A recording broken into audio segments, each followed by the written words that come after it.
வணக்க மக்களை, சட்டமன்ற கிடைக்கப்பட்ட மிக முக்கியமான தகவல் ஒன்று வெளியாகி இருக்கிறதாம்.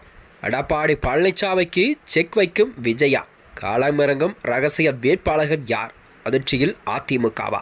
வாங்க வீடியோவை முழுமையாக காணலாம். அதாவது தமிழகத்தில் வரக்கூடிய இந்த 2026 சட்டமன்ற தேர்தல் நடக்கக்கூடிய சூழல்தான் தமிழக அரசியல் அனல் பறக்கும் வேகத்தில் தங்களுடைய பணிகள் எல்லாம் அனைத்து கட்சிகளும் செய்து வருகிறதா.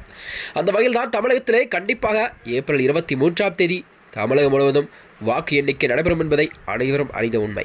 இந்த வகையில் தான் தமிழகத்திலே, அதாவது தமிழ்நாடு வாக்குப்பதிவுக்கு சில நாட்களே மட்டும் உள்ள நிலையில்தான் மாநிலத்தில், அதாவது ஸ்டார் தொகுதி ஒன்றான எடப்பாடி தொகுதியில் நடக்க இருக்கும் இந்த அதிரடி மாற்றம் தான் அரசியல் வட்டாரத்தில் ஒரு புதிய கவனத்தை எல்லாம் ஈர்த்திருக்கிறதா. அதாவது தவிகவின் வேட்புமனுவில் எடப்பாடி நிராகரிக்கப்பட்ட நிலையில் அக்கட்சியின் தலைவர் விஜய் அவர்கள் பிளான் பி வகையில் எடுத்துள்ளாரா? அது என்னவென்றால் இதன் பின்னணியில் குறித்து சில பார்க்கலாம். தமிழ்நாட்டில் இந்த சட்டமன்ற தேர்தலுக்கு இன்னும் 2 வாரங்களே உள்ள நிலையில்தான் மாநிலம் முழுக்கம் தனது பிரச்சாரத்தை தீவிரமடைந்துள்ளது. இந்த தேர்தலில் திமுக, அதிமுக, நாதக கட்சிகளுக்கு விஜய் அவர்கள் முதல் முறையாக களமிறங்குகிறார். வேறு கட்சிகளுடன் கூட்டணி அமைக்க முடியாத சூழலில்தான் விஜய் கட்சி மாநிலத்தில் உள்ள, அதாவது 234 தொகுதிகளுமே தனித்து போட்டியிடுவதை அறிவித்திருக்கிறது. இந்த வகையில்தான் தவிகவின் முதலமைச்சர் வேட்பாளர் விஜய் என்றுதான் அறிவிக்கப்பட்ட சூழல்தான் தமிழக அரசியலில் எந்த ஒரு கூட்டணி கட்சிகளுடன் அவர்கள் கூட்டணி வைக்காத சூழல்தான் உருவாகி இருக்கிறதா. இந்த வகையில்தான் அதன்படி மாநிலத்தில் அனைத்து தொகுதிகளும் போட்டியிடும் வேட்பாளர்களுக்கு அறிவிக்கப்பட்டிருக்கும் அக்கட்சியின் தலைவர் விஜய் அவர்கள் பெரம்பலூர், திருச்சி, கிழக்கு என 2 தொகுதிகளில் அவர் போட்டியிடார் என்று அறிவிக்கப்பட்டது. மேலும் மாநிலம் முழுக்க தவிக வேட்பாளர் அறிவிக்கப்பட்டிருக்கிறார்கள். அதன்படிதான் அதில் எடப்பாடி தொகுதியில் தவிகவுக்கு அதிர்ச்சி காத்திருந்தது. வாக்குப்பதிவுக்கு முன்பே தவிக அங்கு தோல்வியை தழுவிவிட்டது என்று சொல்லலாமா?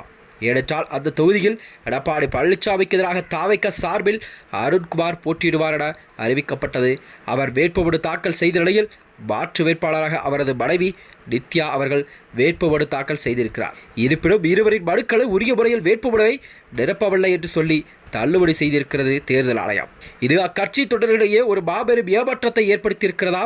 அதாவது எடப்பாடியில் திமுகவுக்கு எதிராக வாக்குகளை பரிந்திருக்க கூடாது என்பதற்காகவே அதிமுக தலைமையில் இதை செய்துள்ளதாக கொந்தளித்திருக்கிறார்கள்.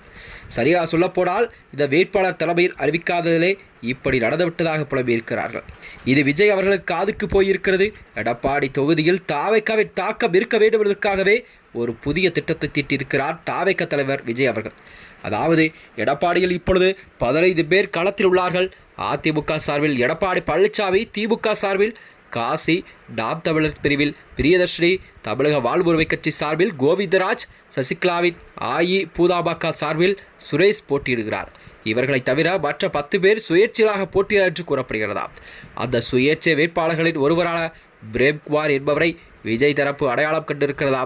தவிக ஆதரவு பெற்ற வேட்பாளராக பிரேம்குமாரை களமிறக்க திட்டமிட்டிருக்கிறது. அதாவது தவிக வேட்பாளர் வேட்புமனு நிராகரிக்கப்பட்ட நிலையில் இந்த திட்டத்தை தவிக தலைமை, எடப்பாடியும் உள்ள தவிக தொண்டர்கள் இருக்கலாம் என வேலை செய்ய அணிந்திருக்கிறார்களாம். விஜய் தரப்பில் இந்த திட்டம் என்பது அதிமுக தரப்பினிடையே ஒரு பெரும் அதிர்ச்சியை ஏற்படுத்தியிருக்கிறதா. உடனடியாக அதிமுக தரப்பு பிரேம்குமாரை தொடர்பு கொண்டு தவிக ஆதரவு வேட்பாளராக நீங்கள் களமிறங்க வேண்டாம் என சொன்னதாக தெரிகிறதா. இருப்பினும் அதற்கு முந்திக் கொண்ட தவிக தரப்பு நேரடியாக விஜயிடம் போனில் பேச வைத்திருக்கார்கள். அதன் பிறகுதான் இது இறுதி செய்யப்பட்டிருக்கிறதா.